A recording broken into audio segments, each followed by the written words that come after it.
සිත් ඉවුරු සෙමින් සිඹින නෙත්දෑල හීන සරසන ආදරෙන් ජීවිතේ කියා දෙන හිතමිතුරු සුවඳයි සල්මල් යාය. ආදරෙන් ජීවිතේ කියා දෙන ආදරණීය උදෑසන ආදරණීය අම්මාවරුනි ආදරණීය බිරින්දෑවරුනි ආරාධනය ඔබටයි. අද දවස හරි වටිනාකමක් මගේ ජීවිතයට ඔබේ ජීවිතයට එකතු කරાવી කියන සිතුවිල්ල මගේ හිතට එනවා. එවැනි දක්ෂ කාන්තාවක් අද දවසේ මේ කතා බහට එකතු වීම ගැන. කෙනෙක්ගේ ජීවිතයේ ලබන අත්දැකීම් තවත් කෙනෙකුගේ ජීවිතේ සාර්ථක කරන්නට පුළුවන්කමක් ලැබෙනවා නම් ඒ වටිනා චරිතයක් හැටියටයි මා කාන්තාවක් හැටියට හඳුන්වා දෙන්නේ. එන්න අපේ සම්මලයට. සල්මල් යාය. අද උදෑසන ඔබ අවදි වුණාම කෝපි කෝප්පයක රස මිහිර විඳින්නට ඇති. තාමත් ඒ කෝපි කෝප්පයේ රස ඔබේ දිවඟ රැඳෙනවා ඇති. ඒ සියල්ල හරහාම ඔබේ මනසට ලබා දුන්නේ සුවයක්, සැනසෙල්ලක්, යහපත් සුන්දර දවසක ආරම්භයක් හැටියට. කෝපි කියන ඒ පානය හරි වටිනාකමක් ලැබෙනවා වගේම මේ තුලින් ලෝකේ ජය ගන්නට ලෝකයට යම් නිර්මාණයක් ඉදිරිපත් කරන්නට දේශීය කාන්තාවකට හැකියාව ලැබුණා කිව්වම ඒ සතුට බෙදා ගන්න තමයි අද උදෑසන සල්මල්ලෑ වෙන් කරන්නේ. ඉතින් ඒ අභිමානවත් ඒ ගෞරවනීය කාන්තාව මගේ දකුණු පසාසුන්ගෙන සිටින නාල්නි කොඩිකාර මහත්මිය සුබ උදෑසන. සේවවතුමිට ආදරණීය ගුරුවරියක්, ඒ සියල්ලට වඩා ආදරණීය බිරිඳක්, ආදරණීය මවක්. මේ සියල්ලත් එක්ක මේ කෝපි වලට මෙච්චර ආදරය කරන්නේ. කෝපි කෝප්පය බීලා දුද යාවේ? ඇත්තටම මම ඉතාම ප්‍රිය කරන පානයක්. ඒ වගේම ඒ කෝපි පැහැයට මම හරි ප්‍රියයි. කෝපි සුවඳට හරිම ප්‍රියයි. ඒක නිසා මේක අහඹු සිද්ධවීමක්. කවදාවත් මගේ හිතකවත් තිබුණේ නෑ කෝපි වලින් මේ වගේ චිත්‍ර මාධ්‍යයක් මාතින් බිහි වෙයි කියලා මම අහලා තිබුණෙත් නෑ. චිත්‍ර අඳින බව දැකලා තිබුණෙත් නෑ. කිසිම ලෝකේ ඉන්ටර්නෙට් එකකවත් මම එහෙම දෙයක් අහලා තිබුණෙත් නෑ. මේක හම්බු සිදුවීමක්.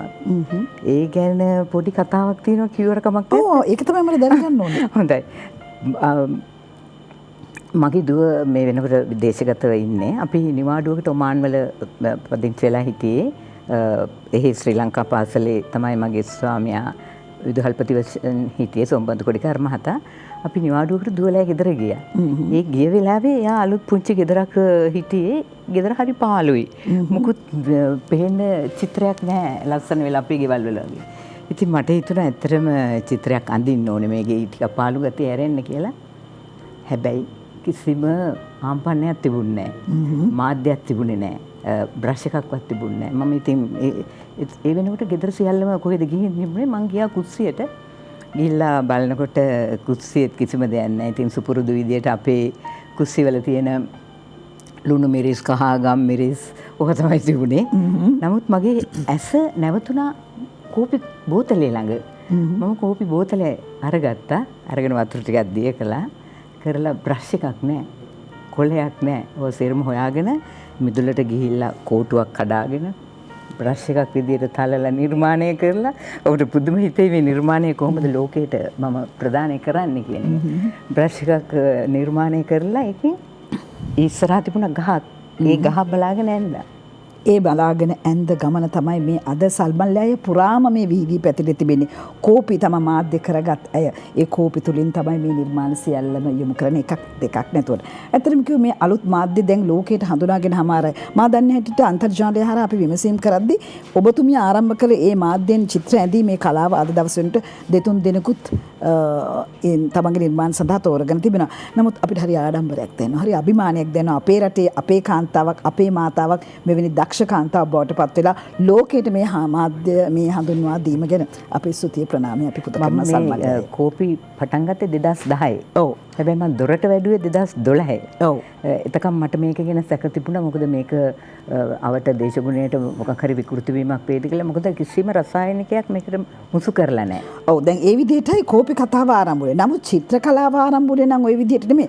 අම්මගේ තාත්තගේ මගුල් පින්තූරය දැකලා පුංචි දුව ඇහුවලු ඇයි මම මේ පින්තූරේ නැත්තේ කියලා. ඊට පස්සේ මේ අම්මගේ හිතට නාලිනී කොඩිකාර මහත්මියගේ හිතට ආවලු මෙන්න මේ විදිහට මව් සෙනෙහස ඉදිරිපත් කරන්න කියලා. ඒ නිසා තමයි අපි ඉදිරිපත් තිබුණේ මෙන්න මේ චිත්‍රය ඇන්දේ.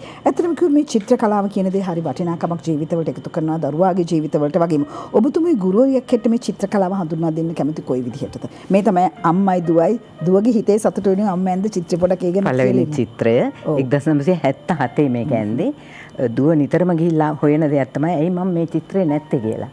ඒ වෙලාවකදී මංගල ඡායාරූපේ පිටුපසට ගිහිල්ලත් එයා හොයලා බලනවා ඇයි මම මේ පවුලේ සමාජිකයෙක් නෙමෙයිද කියලා.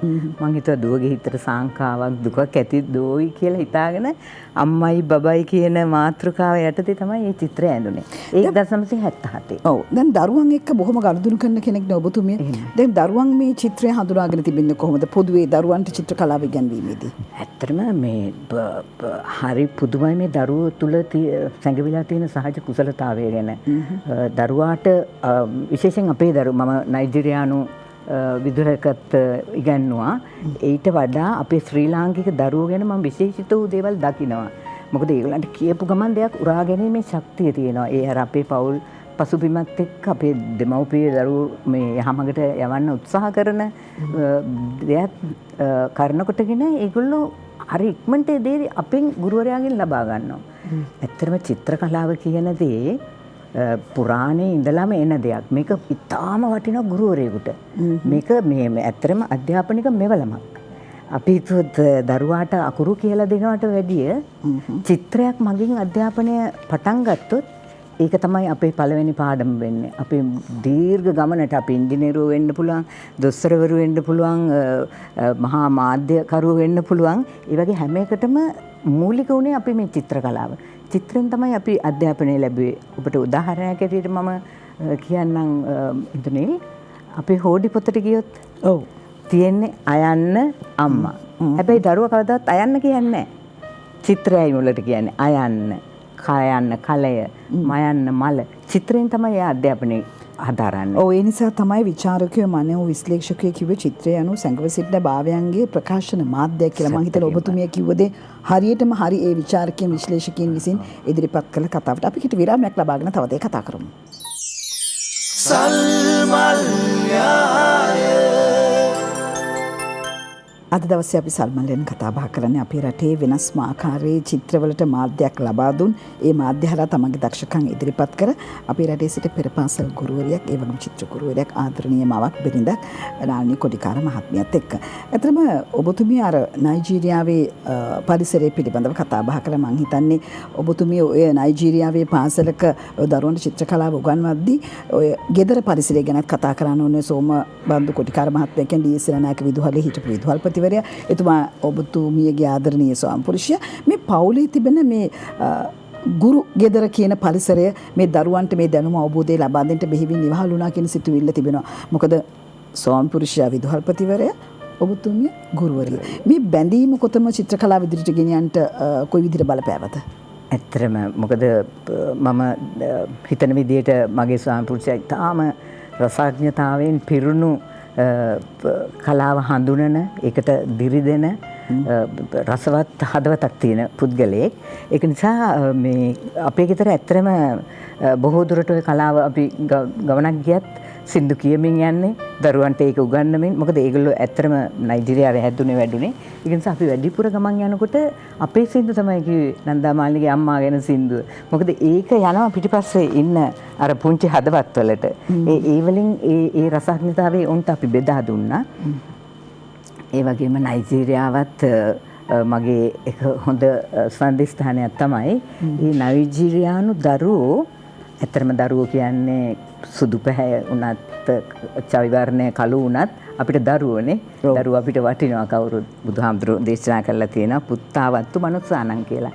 මිනිසෙකුට වටිනාම දේ තමයි පුත්තු. පුතු කියන්නේ දුව පුතාලා සේරම. එතකොට මේ දරුවෝ අපි වෙනස්. ඔව් ඉතින් ඒ යුතුයකම කළ ඔබ ගැන අපිට හරි ආඩම්බරයයි. දැන් ඒ කතාව මොහොතකට නැත කළා මම නැවත යනවා මේ අවට පරිසරයේ තිබෙන චිත්‍රය වෙතට. වැලිකතරේ නිහඬ සාමකාමී පරිසරයේ නැවතත් ඔබ චිත්‍ර අඳින්නට හිත යොමු කර ඕමානේ ඉඳද්දි මේ ඒ පරිසරයේ දුටු දේවල් තමයි බොහෝ විට ඒ පරිසරයේ සිටිද්දී ඔබ ඇඳ චිත්‍ර අපිට මේ දැක බලා ගන්න පුළුවන් වෙනවා. කොහොමද මේ නිහඬ පරිසරයේ පින්සලේ මේ විදිහට සිත්තමක් සලහා යොමු කරන්නට හිතාවේ? ඇත්තටම මම පළවෙනි චිත්‍රය මගේ 1977 කළාට පසුව මම කවදාවත් පින්සලක් ගත්තේ නැහැ. දරුවන්ට ඉගෙනුවා තමයි. නමුත් අවුරුදු 40 ගානකට පස්සේ තමයි මම පින්සලක් ගත්තේ.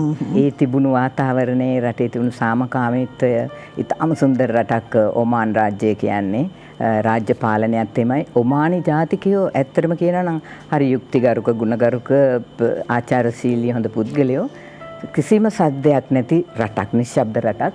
ඉතින් ඒ වෙනකොට මම ජ්‍යෙෂ්ඨ පුරවැසියෙක් වෙලා හිටියේ. මගේ ඉගෙනීම මම නතර කරලා ස්වාමියා එහෙට ගිය වෙලාවේ මම ඔහු සමග ඔමානයට ගියා. ඒ අතරේ මට මගේ දරුවොත් ඒ වෙනකොට විවාහපත් වෙලා තිබුණේ. ඉතින් කළ යුතු බොහෝ බර කාර්යයන් තිබුණේ නැහැ. උදේ පාන්දර මගේ දවසේ වැඩ ඉවර කරලා රෑ සමහරවිට 10 11 වෙනකම් මම චිත්‍ර ඇඳලා. මම හිතුවේ නෑ, මම දැනගෙන හිටියේ නෑ මම චිත්‍ර ශිල්පිනියක් නෙමෙයි. මම ගොඩක් හදාarලා තිබුණේ නෑ. නමුත් බ්‍රෂ් එක පින්සල් අතර ගත්තාම නොයෙක් විදිහේ දේවල් මාතින් නිර්මාණය වුණා. එතකොට මට හිතුණා මා තුල සැඟවිච්ච යම්කිසි කුසලතාවයක් තියෙන පෙර භවයකින් ගෙනාපු දෙයක් මේ මා නොවේ මේ කරන්නේ. ඒ නිසාද ඔබ ඔබේ චිත්‍ර ප්‍රදර්ශනට පින්සලට පින්සුදු වේවා කියලා නම් සත්‍යකින්ම මට වටහා ගන්න බැරුව ගියා. මට වටහා ගන්න බැරුව ගියා මේ චිත්‍ර ඇඳේ මමද කියලා. අදටත් එහෙමයි. මම දන්නවා මා තුල තිබුණු යම්කිසි හැකියාවකින් මෙහෙවන දෙයක් මේක. මා පෙර සසර හුරු කරලා තියෙන්නේ නැති. ඒක නිසා මම හිතුවා මේකේ ගෞරවය දෙන්න ඕනේ මට නෙමෙයි. මම මේක ලිව්වත් එක්ක පාඩයක් කරන්නේ නොවෙමි මම නොමද පින්සලට. ඒක තමයි පින්සලට පින් සිදු වේවා තමයි මගේ තේමා පාඩය. ඔව්, මුල්ම චිත්‍ර ප්‍රදර්ශනය පැවැත්වුවා මහාචාර්ය ජේ.බී. දිසානායකයන් ප්‍රධාන අමුත්තා හැටියට පැමිණිය කලාභවනයේදී තමයි පැවැත්වුවේ. මට මතක් වෙනවා පුවත්පත්වල එදා ওই දේවල් සටහන් වෙලා තිබූ ආකාරය. මම ඒට යම් දෙයක් එකතු කරොත් ඔබතුමී මං හිතන අකමැති වෙන එකක් නේ. කැමති වෙනවා. මම දන්නවා මොකද ආදරණීය මාවක් බිරිඳක් ගෘහණියක් හැටියට. පින්සලට පින් සිදු වේවා. ඔබතුමිය මේ ලෝකයට බිහි කළ මව් දෙමව්පියන්ට පින් සිදු වේවා. ඔබට මේ සහයෝගය ලබා දෙන ආදරණීය ස්වාමියාට ගෞරවය දක්වන්නට මා කැමතියි. මොකද එවැනි දක්ෂ කාන්තාවක් නිකම් මේ සිතුවිලිත් එක්ක අතරමං වන්නට නොදී හැකියාවන් ඉදිරියට ගෙන යන්නට ඔබතුමියට ලබා දුන්නේ ශක්තිය දෙවියෝ වගේම ඒ නූපන් ලෝකික මේ වෙලාවේ සිටින හැම දෙනාගේම ආශිර්වාදය ඔබතුමියට ලැබිලා තිබෙනවා. ඉතින් එවන් වූ දක්ෂ කාන්තාවක් නානී කොඩිකාර මහත්මිය ගැන හරි ආඩම්බරයෙන්, හරි අභිමානෙන්, හරි කැමැත්තෙන්, හදවතින්මයි මම කතා බහ කරන්නේ. නැවතත් අපි පාලක මැදිරියත් එක්ක සම්බන්ධ වෙමු.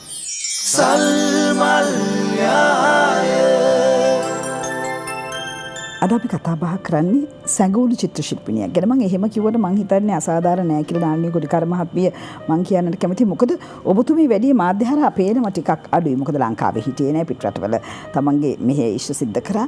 නමුත් චිත්‍ර ප්‍රදර්ශන පවත්වන්න වරින් වර ලංකාවට පැමිණියා. කොහොමද ඒ අත්දැකීම්? චිත්‍ර ප්‍රදර්ශන පැවැත්වුවට පස්සේ කොහොමද බලන්න ආපු අය මතක් කරේ මේ චිත්‍ර ගැන කොයි විදිහ අදහස් ඉදිරිපත් කරාද? ඇත්තටම මම චිත්‍ර ඇන්දේ කවුරුවත් වෙනුවෙන් නෙමෙයි.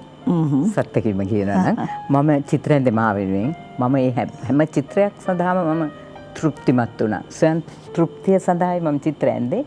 නමුත් අහම්බෙන් ඔමානයේ ශ්‍රී ලංකා පාසලේ ගුරුවරියක්, චිත්‍ර ගුරුවරයා අපේ ගෙදර ඇවිල්ලා මේ චිත්‍ර දැකලා කිව්වා ඇයි ප්‍රදර්ශනයක් තියන්නේ නැත්තේ කියලා.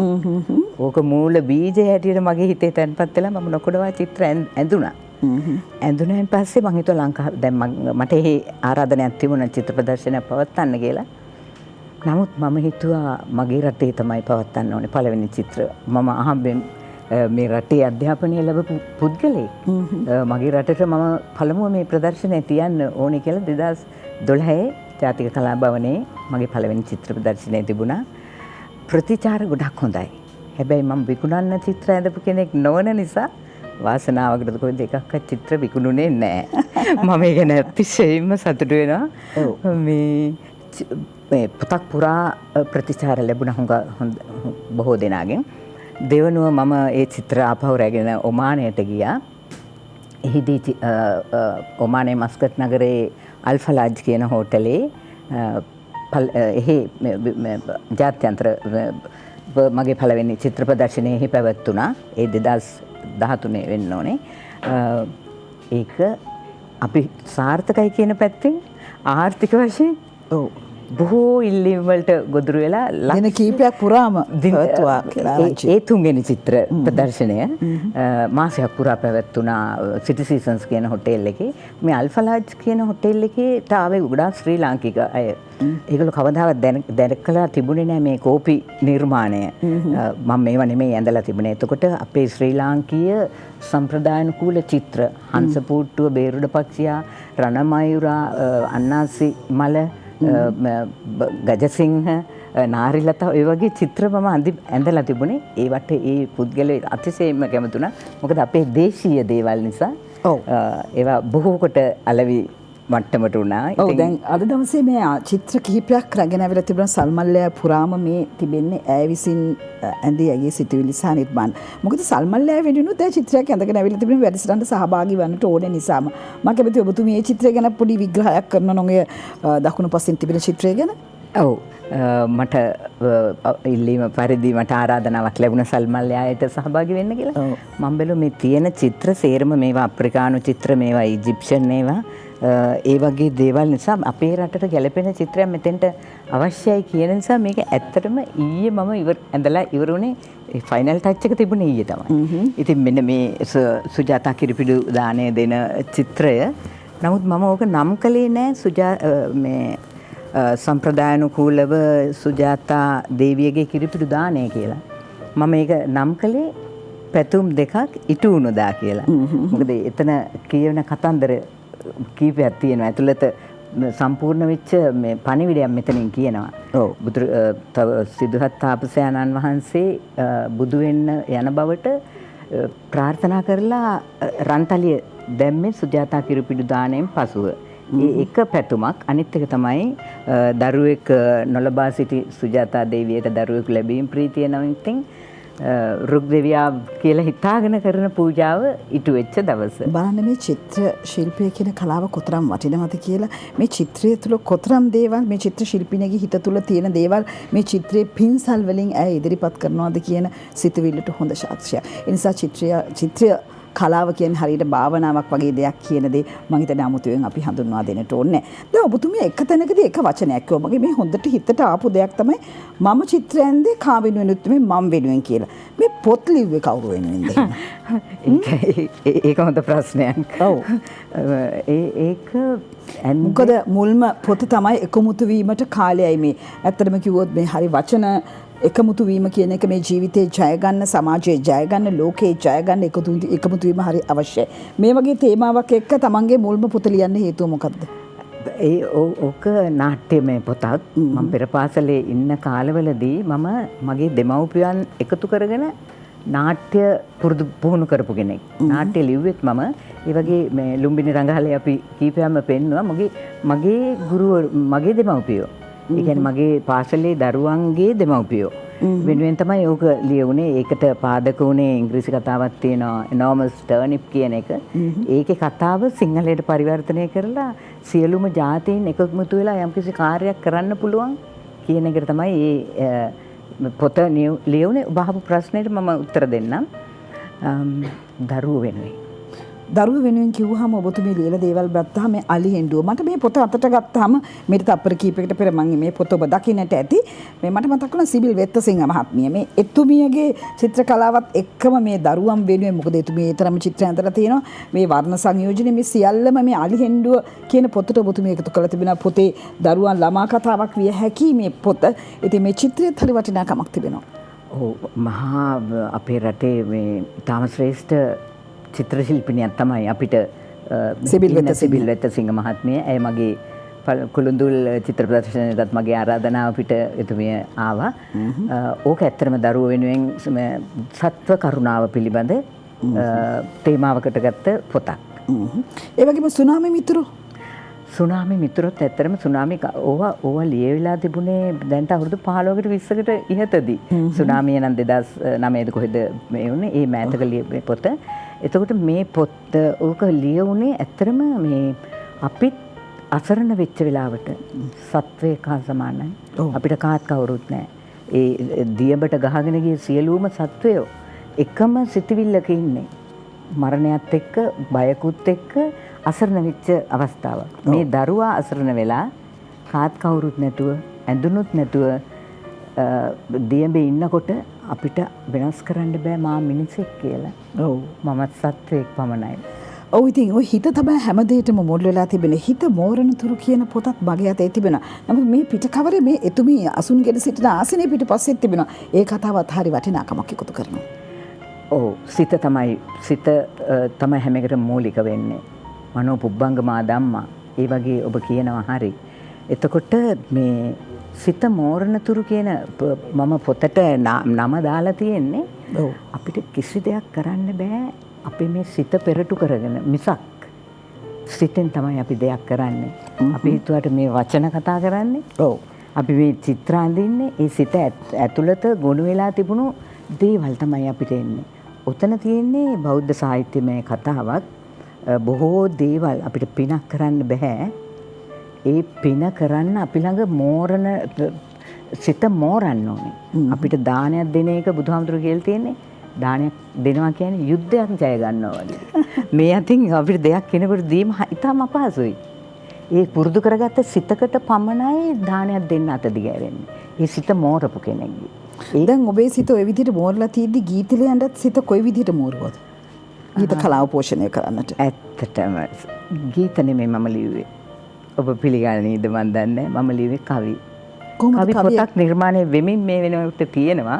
නමුත් ඒක එලි දැක්කුවේ නැහැ. කවි තමයි මම ලිව්වේ. ඒක ඔය මේ ලංකා මගේ රට පිළිබඳ මා ලියූ ගීතය අපි ශාන්ති පදනමෙන් වැඩසටහනක් කළා.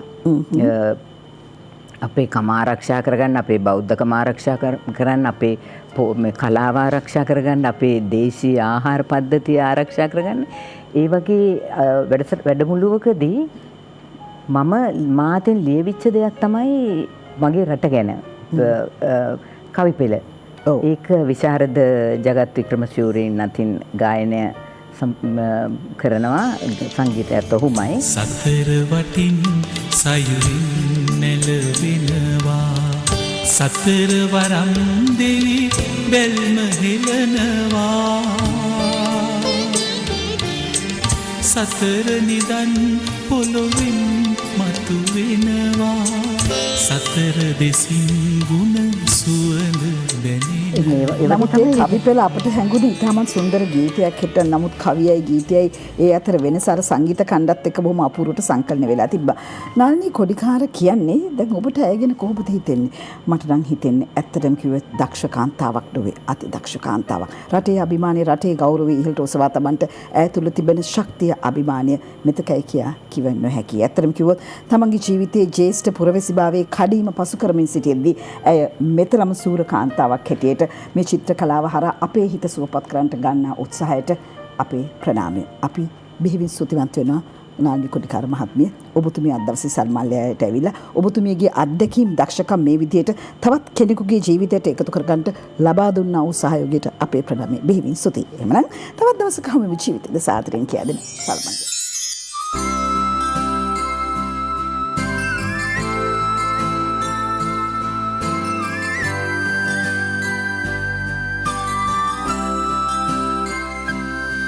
සිත් ඉවුරු සෙමින් සිඹින, නෙත් දැල හීන සරසන, ආදරෙන් ජීවිතේ කියා දෙන හිත මිතුරු සුවඳයි සල්මල් යා